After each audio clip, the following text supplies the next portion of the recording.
నమస్తే, welcome to big TV. నేను మీ గౌతమి. అయితే ఎల్లారెడ్డి కూడా నవోదయ కాలనీలోనే ఒక దారుణమైన సంఘటన చోటు చేసుకుంది. ఇంతకీ ఏం జరిగింది ఏంటి అనేది మనం ఒక్కసారి వివరాల్లోకి వెళ్తే, ప్రజెంట్ నేను ఏంటంటే ఇదే లొకేషన్ దగ్గర ఉన్నానమాట.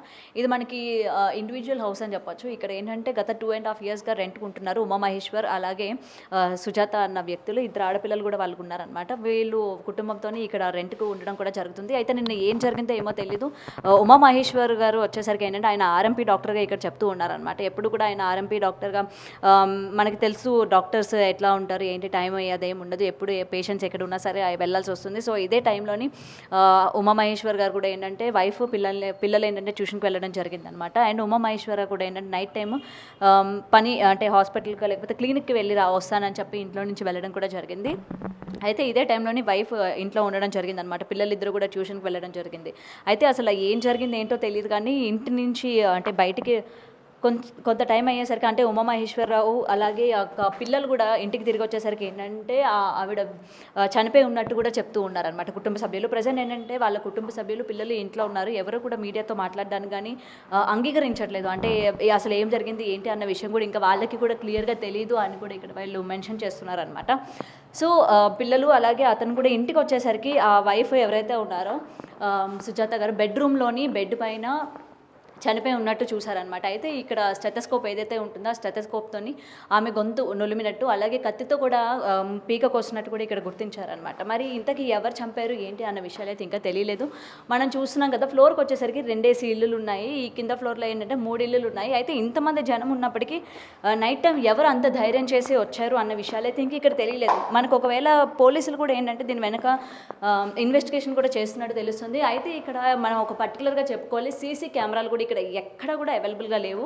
మనం ఒకసారి బయటకు కూడా వెళ్ళి చూద్దాము, ఎందుకంటే ఇక్కడ వాళ్ళ యొక్క కుటుంబ సభ్యులతో కూడా మాట్లాడిన తర్వాత తెలిసింది ఏంటంటే ఎలాంటి సీసీ కెమెరాలు కూడా లేవు. మరి వచ్చింది ఎవరన్నది ఎలా గుర్తిస్తారు, వాళ్ళ పోలీసులు కూడా ఏంటంటే ఎలా గుర్తిస్తారు. ఇప్పుడు పక్కనున్న వాళ్ళు కూడా ఇప్పుడు చూడండి, పొద్దున్న నుంచి ఆల్రెడీ ఇప్పుడు టైం 4 అవుతూ ఉండొచ్చు. మొత్తం అపార్ట్మెంట్ మొత్తం ఇదంతా కూడా జనాలు ఉన్నారు. బట్ ఏంటంటే ఎవరి ఇళ్లలో వాళ్ళు ఉన్నారు తప్ప బయటకు వచ్చి ఎవరు అరే ఇంత ఇష్యూ జరిగింది కదా, అసలు ఏం జరిగింది ఏంటి అని చెప్పి బయటికి ఎవ్వరు కూడా వచ్చి మాట్లాడలేని పరిస్థితి మనం చూస్తున్నాం. ఉమామహేశ్వర్ వాళ్ళ ఇంటి పక్కనున్న వాళ్ళు కూడా బయటికి రాలేదని అయితే చెప్తూ ఉన్నారు. మరి నిన్న నైట్ వాళ్ళు ఇంట్లో ఉన్నారా లేదా అన్న విషయాలు కూడా వాళ్ళకి తెలియదు. అంటే వాళ్ళందరూ కూడా రిలేటివ్స్ అని చెప్తూ ఉన్నారనమాట. వచ్చిన తర్వాత మాకు కూడా ఇంకా ఏం క్లియర్గా తెలియదమ్మా. ఇప్పుడు బాడీని ఏంటంటే పోస్ట్ మార్టం నిమిత్తం హాస్పిటల్కి పంపించడం కూడా జరిగింది. అండ్ పక్కనున్న వాళ్ళు అంటే మనం చూస్తూ ఉన్నాం కదా, దూరం కూడా లేదు, పెద్ద గ్యాప్ కూడా లేదు. ఎవరైనా గుర్తు తెలియని వ్యక్తులు ఒకవేళ వచ్చినా లోపలికి ఎంటర్ అయ్యేటప్పుడు ఆమె అరిచినా లేకపోతే ఎలాంటి సౌండ్స్ చేసినా సరే పక్కన వెంటనే పక్కనున్న వాళ్ళకి తెలుస్తుంది. మరి ఇక్కడ ఆమె అట్లాంటి సౌండ్స్ ఏమీ చేయలేదా? ఇంట్లోకి గుర్తు తెలియని వ్యక్తులు వచ్చేటప్పుడు ఆమె అరిచే ప్రయత్నం చేయలేదా? లేకపోతే అరిచినా సరే చుట్టుపక్కల వాళ్ళు ఎవరు పట్టించుకోలేదా అన్న విషయాలు కూడా ఇక్కడ తెలియాల్సి ఉంది. చూస్తున్నారు కదా, ఇంత పెద్ద బిల్డింగ్ ఉంది కానీ ఎక్కడ కూడా వీళ్ళు సీసీ కెమెరాలు ఎక్కడ వీళ్ళు యూజ్ చేయడం లేదు. అండ్ మనం ఈ ఏరియాలో కూడా చూస్తే ఈ ఏరియాలో కూడా ఆల్మోస్ట్ చాలా అపార్ట్మెంట్స్ ఉన్నాయి, ఇండివిజువల్ అపార్ట్మెంట్స్ కూడా ఉన్నాయి. మరి చుట్టుపక్కల వాళ్ళు కూడా సీసీ కెమెరాలు ఉన్నాయో లేవో కూడా తెలీదు. ఒకవేళ కానీ ఉన్నట్టయితే దాని నుంచి పోలీసులు ఆ సీసీటీవీ ఫుటేజ్ని వాళ్ళు బయటకు తీయడం అయితే జరగాలి. తీసిన తర్వాత ఎవరు ఏ టైంలోని ఇంట్లోకి ఎంటర్ అయ్యారు, అసలు ఎవరు వచ్చారు. అండ్ ఏరియా కూడా చాలా కామ్గా ఉంది. అసలు ఏం జరుగుతుంది, చుట్టుపక్కల ఎవరికి ఏం జరుగుతున్నా సరే బయటకు వచ్చి మాట్లాడలేని పరిస్థితి మనకి ఇక్కడ కనిపిస్తుంది అనమాట. మరి అయితే ఇప్పుడు సుజాత మీద అంటే ఆ మనిషి మీద అటాక్ చేసింది ఎవరు, దుండగులా లేకపోతే దొంగతనానికి ఎవరైనా? మనం చూస్తున్న ఈ మధ్యకాలంలో దొంగతనాలు కూడా బీభత్సంగా పెరిగిపోతున్నాయి. మరి ఈ కోణంలోని దొంగతనానికి ఎవరైనా వచ్చారా, లేకపోతే ఉమామహేశ్వర్ ఆర్ఎంపీ డాక్టర్ అని చెప్తూ ఉన్నారు కదా, లేకపోతే వీళ్ళ ఫ్యామిలీ పడని వాళ్ళు ఎవరైనా సరే ఈ దారుణంకి ఒడగట్టారా, లేకపోతే తెలిసిన వాళ్ళు చేశారా? ఇన్న విషయాలు ఏంటంటే ఇవాళ చాలా క్వశ్చన్స్ అనేవి ఇక్కడ రైజ్ అవుతూ ఉన్నాయి. ప్రజెంట్ ఆ ఫ్యామిలీ మెంబర్స్ కావచ్చు, ఆ పిల్లలు కూడా భయపడుతూ ఉన్నారనమాట. మాట్లాడడానికైనా పిల్లలు కూడా చాలా భయపడుతూ ఉన్నారు. ఇద్దరు ఆడపిల్లలాగా మన ఆల్రెడీ మన విజువల్స్లో కానీ చూస్తే ఇద్దరు ఆడపిల్లలు, చిన్న పిల్లలు అనమాట. ట్యూషన్ నుంచి వచ్చేసరికి ఇంత దారుణం జరిగింది. మరి చుట్టుపక్కల వాళ్ళు ఇంత దారుణం జరుగుతుంటే ఒక గుర్తు తెలియని వ్యక్తులు ఇంట్లోకి చొరబడుతుంటే చుట్టుపక్కల వాళ్ళు కూడా పట్టించుకోలేదా, లేకపోతే నాకెందుకు అని చెప్పి వదిలేస్తారన్న విషయాలు కూడా ఇక్కడ తెలియాల్సి ఉంది. అండ్ సీసీ కెమెరాల్లోకి వాళ్ళు అసలు ఏ టైంకి ఎంటర్ అయ్యారు, ఏ టైంకి ఎగ్జిట్ అయ్యారు అన్న విషయాలు కూడా ఇక్కడ మనకి తెలియవు అనమాట. ఎందుకంటే సీసీ కెమెరాలు లేవు. మనం ఎప్పుడు చూసినాం పోలీస్ వ్యవస్థ కూడా, డిపార్ట్మెంట్ కూడా ఏంటంటే ప్రతి ఒక్కరిని హెచ్చరిస్తూ ఉంది, కెమెరాలు ఫిక్స్ చేసుకోండి, కెమెరాలు పెట్టుకోండి, ఎందుకంటే మన బాధ్యతని మన భద్రతని మనమే చూసుకోవాలి అని చెప్పి వాళ్ళు ఎప్పటికప్పుడు హెచ్చరిస్తున్నా సరే మనం ఏంటంటే ఏ మాత్రం కూడా పాటించట్లేదు అసలు కెమెరాలు పెట్టుకోవాలి అన్న విషయం కూడా. మరి వాళ్ళు ఎవరు వచ్చారు లోపలికి, ఎవరు ఎప్పుడు ఏ టైంలో జరిగింది అన్న విషయాలు కూడా ఇవాళ ఇక్కడ క్లియర్గా తెలియదు.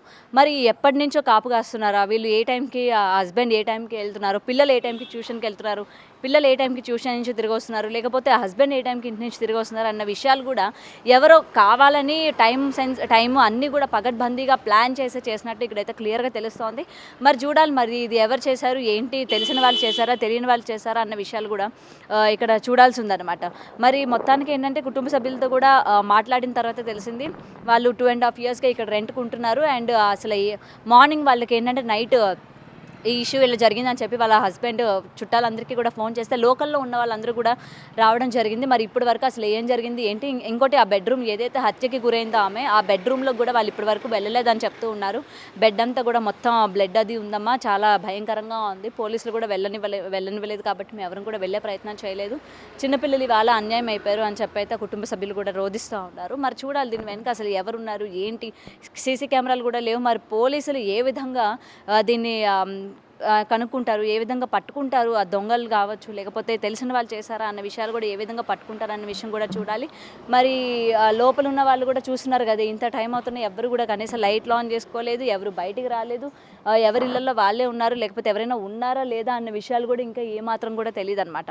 సో ఇక్కడ చాలా అనుమానాలు కూడా వ్యక్తమవుతున్నాయి. చూడాలి మరి పోలీసులు దీని వెనక ఇన్వెస్టిగేషన్ చేసిన తర్వాత ఏం చెప్తారు. అండ్ హస్బెండ్ పోస్ట్ మార్టం అయిపోయిన తర్వాత హస్బెండ్కి ఏ విషయాలు తెలుసు, ఆయన పోలీసులకి ఏ విషయాలు చెప్పాలనుకుంటున్నారు, ఆయన అసలు ఏ టైంకి వచ్చారు, ఏ టైంకి ఇంట్లో నుంచి బయటకు వెళ్ళారు, అండ్ ఎవరి మీద అనుమానాలు ఉన్నాయా అన్న విషయాలు కూడా ఇంకా ఆయన పోలీసులకి చెప్పాల్సి ఉంది. అండ్ పోలీసులు కూడా దీని వెనక వీళ్ళు ఎవరి మీద అనుమానాలు ఉన్నాయా, అనుమానాలు ఉంటే ఎవరు ఏం చేశారు అన్న విషయాలు కూడా చుట్టుపక్కల ఉన్న కెమెరాల్లో ఒకసారి చెక్ చేసి ఏ టైంకి ఎవరు ఎంటర్ అయ్యారు, ఎవరు ఎగ్జిట్ ఏ టైంకి వచ్చారు అన్న విషయాలు కూడా ఇంకా దర్యాప్తు చేయాల్సి ఉంది. కెమెరామెన్ హరీష్తో Gautami reporting, Hyderabad. For more videos like this, subscribe Big TV channel.